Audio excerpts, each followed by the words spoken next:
OTT पर गांव का भौकाल लाने वाले सीरीज की शुरुआत टीवीएफ ने पंचायत से की थी। उसके बाद तो हमारे भूले बिसरे ग्रामीण परिवेश ओटीटी ही नहीं, फिल्मों की भी पहली पसंद बन गए।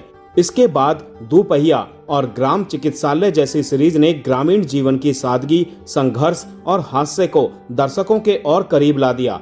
इसी कड़ी को आगे बढ़ाते हुए ग्राम चिकित्सालय सीजन 2 गांव के हेल्थ सेक्टर में फैली अव्यवस्था और जागरूकता की कमी को मानवीय संवेदनाओं और हल्के फुल्के अंदाज में सामने लाता है।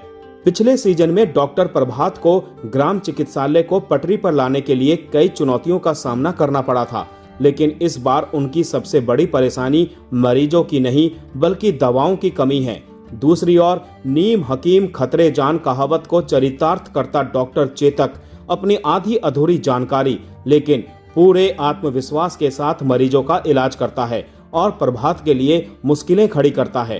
प्रभात को पता चलता है कि भातखंडी का सर्वश्रेष्ठ PHC अवार्ड जीतने पर उसके अस्पताल में दवाइयों की किल्लत दूर हो सकती है। वो अपने साथियों फुटानी, गोविंद और ढेलू को इस मिशन में झोंक देता है। डॉक्टर गार्गी भी उसका पूरा साथ देती है, लेकिन गांव वालों का भरोसा जीतना और व्यवस्था की खामियों से लड़ना उसके लिए आसान नहीं होता। कहानी में 2 समानांतर ट्रैक भी रोचकता को बढ़ाते हैं। एक और डॉक्टर चेतक की बेटी MBBS की पढ़ाई के लिए शॉर्टकट अपनाने की कोशिश करती है, तो दूसरी ओर नौकरी पक्की कराने के लालच में गोविंद इलाके के रसूखदार बाबू साहेब के पकड़ोवा विवाह वाले जाल में फंस जाता है। इन तमाम उलझनों के बीच डॉक्टर प्रभात कैसे हालात संभालते हैं और गांव वालों का विश्वास जीतते हैं, ये आपको सीजन 2 देखने के बाद ही पता चलेगा। ग्राम चिकित्सालय के सीजन 1 में दर्शकों ने महसूस किया था कि सरल और इमोशनल होने के बावजूद इस पर पंचायत की छाया थी, लेकिन सीजन 2 में निर्देशक ललितम आनंद फ्रेश अप्रोच और नए ट्रैक्स के साथ इसे अपनी अलग पहचान देने में कामयाब रहे हैं। खूबी यह है कि बावजूद इसके सीरीज अपने मूल स्वभाव को नहीं छोड़ता।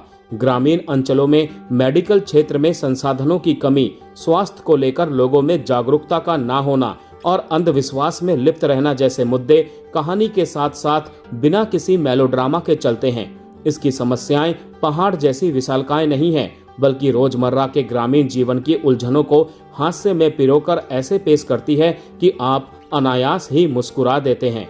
हालांकि सीरीज की शुरुआत मंथर गति से होती है, कई जगहों पर सीरीज खिंची हुई भी लगती है, लेकिन सीरीज के उत्तरार्ध में निरहुआ की एंट्री, पकड़ोवा विवाह और डायन जैसे ट्रैक्स कहानी को मजेदार बनाते हैं। सीरीज में फर्स्ट डिलीवरी वाला सब प्लॉट इमोशनल कर देता है। पंचायत से बनराकस और विनोद जैसे किरदारों की एंट्री रोमांच को बढ़ाते हैं। सीरीज की सिनेमेटोग्राफी जानदार है। गांव के माहौल, स्थानीय बोली, रहन सहन की बारीकियों पर खास ध्यान दिया गया है। अभिनय के मामले में वेब सीरीज अव्वल नंबरों से पास होती है। डॉक्टर प्रभात के रूप में अमोल परासर का अभिनय सच्चा और एफर्टलेस नजर आता है। उनके किरदार के हीरोइज्म को भी उन्होंने ओवर द टॉप नहीं होने दिया है। डॉक्टर गार्गी के रोल में आकांक्षा रंजन कपूर को शानदार भूमिका मिली है, जिसे वो अपने लो मेकअप लुक और सहज अभिनय से निभा ले जाती हैं। डॉक्टर चेतक की भूमिका में विनय पाठक एक बार फिर मजेदार लगे हैं, जबकि दिनेश लाल यादव यानी निरहुआ और आनंदेश्वर द्विवेदी यानी फुटानी ने बेहतरीन काम किया है। गोविंद के किरदार में आकाश मखीजा भी विश्वसनीय अभिनय का परिचय देते हैं। इनके अलावा गरिमा विक्रांत सिंह, शक्ति सिंह, राज यादव जैसे सभी कलाकारों ने अपने किरदारों में जान डाल दी है। अगर आप ग्रामीण परिवेश में बसी सादगी से भरी हल्की फुल्की कॉमेडी और कलाकारों की दमदार अदाकारी वाली सीरीज देखना चाहते हैं तो ग्राम चिकित्सालय सीजन 2 आपके लिए ही है।